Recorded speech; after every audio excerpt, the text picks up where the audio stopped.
Akkam jirtu hordoftoota keenya oduun isinitti hima. Addi bilisummaa biyyoolessaa Ogaaden akka waan uummanni Oromoo saba biraa cunqursaa jirutti ibsa baaseera. Addi bilisummaa biyyoolessaa Ogaaden uummata Oromoo akka saba cunqursaa fi weerartuutti ibsuudhaan ibsi baasa dogoggora siyaasaa ta'uusaa waraanni bilisummaa Oromoo hime. Ibsa waraana bilisummaa Oromoo kanas bal'isee kanan isiniif gabaasu ta'a. Gadhumaatti na waliin tura. Oduu keenya kan biraatiin ammoo Itoophiyaa keessatti bara 2024 gaazexeessitoonni 43 hidhamuu yookiin butamuu gabaasni IMS mul'ise. Kanas bal'iseen isiniif gabaasa. Akkam jirtu daawwattoota keenya chaanaalii burqaa oduu irratti oduu biyya keessaa fi alaa kan dhugaa ta'e guyyaa guyyaan argattu. Kanaafuu warri chaanaalii keenyaaf haaraa taatan chaanaalii keenya sabskiraayib gochuudhaan mallattoo bilbilaa fuuldura ishee jirtu yoo tuqxan guyyaa guyyaadhaan yeroo oduu gadhiisnutti nootifikeeshiniin isin qaqqaba. Addi bilisummaa biyyoolessaa Ogaaden uummata Oromoo akka saba cunqursaa fi weerartuutti ibsuudhaan ibsi baasa dogoggora siyaasaa ta'uusaa waraanni bilisummaa Oromoo hime. Addi bilisummaa biyyoolessaa Ogaaden yookiin ONLF ibsa tibbana baaseen uummanni Somaalee sarbama mirgaa weeraraa fi saamichaaf saaxilamuu eeruun uummanni naannichaa roorroo keessa jiru obbaafachuuf diddaatti akka deebi'u waamicha godhee ture. Sirna biyya bulchaa jiruu fi uummata Oromoo walumatti komate kaleessaa warri waliin qabsoofnee fi ilmaan isaanii dararamaa turan Oromoon har'a hiree Itoophiyaa bulchuu argate nutti garagaree jechuudhaan ibsi adda bilisummaa biyyoolessaa Ogaaden ibseera. Qabsoo diddaatti deebi'u ONLF kan simate ABO'n uummanni lamaan uummata obbolaa hawwii wal fakkaataa qaban ta'uu eeruun qabsoo cunqursaa irratti waliin godhanis seenaa dheeraa waliin akka qooddatan ibseera. Haa ta'u malee uummata Oromoo ofiifuu roorroo jala jiru akka qaama abbaa irreetti dhiyeessuun dogongora ta'uusaa addi bilisummaa Oromoo ABO'n ibseera. Gorsaan ajajaa olaanaa ABO obbo Jireenyaa Guddataa dhimma kana ilaalchisee yaada OMN'if kennaniin yaadni ONLF Oromoo akka cunqursaatti dhiyeesse kun addicharraa kan hin eegamnedha jechuudhaan dubbatanii mootummaa kanaa fi uummata Oromoo jumlaan walitti waamuun dogongora haala uummanni Oromoo keessa jiru hubachuu dadhabuurraa maddudha jechuudhaanis dubbataniiru. Mootummaa kana loluudhaaf qophaa'uu addichaanis mannaa waliin qabsaa'uufis qophiidha kan jiran obbo Jireenyaan. ONLF garuu yaada siyaasaa dogoggoraa Oromoo fi mootummaa biyya bulchu akka tokkotti ibsu sirreeffachuu akka qabus beeksisaniiru. Lolli jalqabaatu mootummaan kun gaaf lafaa ka'uu eegale uummata Oromoo irratti eegalame kan jiran qondaalli WBO akkuma uummata Ogaaden keessaa uummanni Oromiyaa keessa jiraatus roorroo jala jiraachuusaa ONLF hubachuu qaba jechuudhaanis beeksisanii.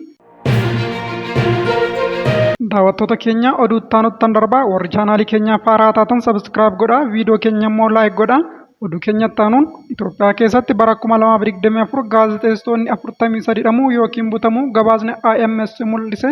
Itoophiyaa keessatti bara 2024 yoo xiqqaate gaazexeessitoonni 43 hidhamuu yookiin butamuu isaanii gabaasni madaallii nageenya gaazexeessitoota deeggarsa miidiyaa idil addunyaa IMS mul'ise.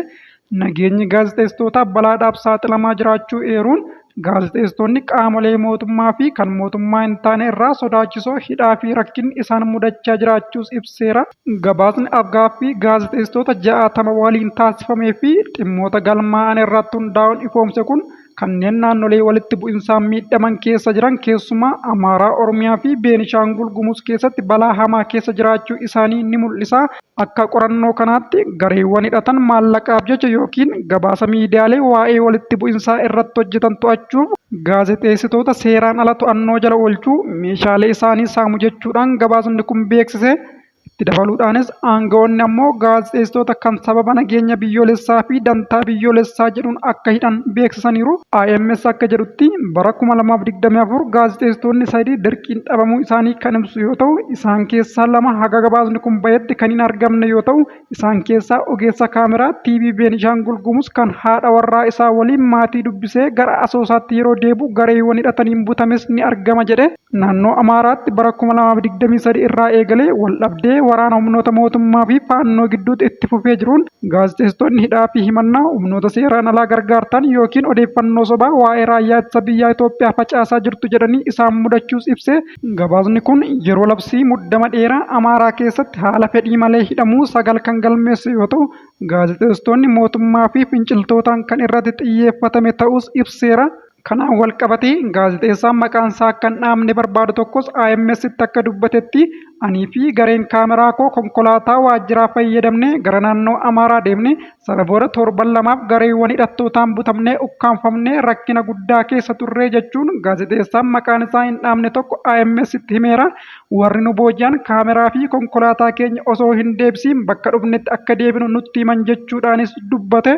Itti dabaluunis gabaasni AMS kun gaazexeessitoonni kun gara hojjettoota tajaajila nageenya mootummaatti geeffamanii guyyootaaf kaampii waraanaa keessatti hidhamuu ibsee haga dhuma bara 2024tti namoota gaazexeessitoota irratti gocha kana raawwatan keessaa tokkollee seeratti akka hin dhiyaannes AMS ibseera. Egaa daawwattoota keenya oduun gabaabsee sa'aatii kanaaf isiniif qindeesse kana gammaatti hordoftanidha. Sa'aatii muraasa booda oduu biraan haga walitti deebinutti nagaan haa tura.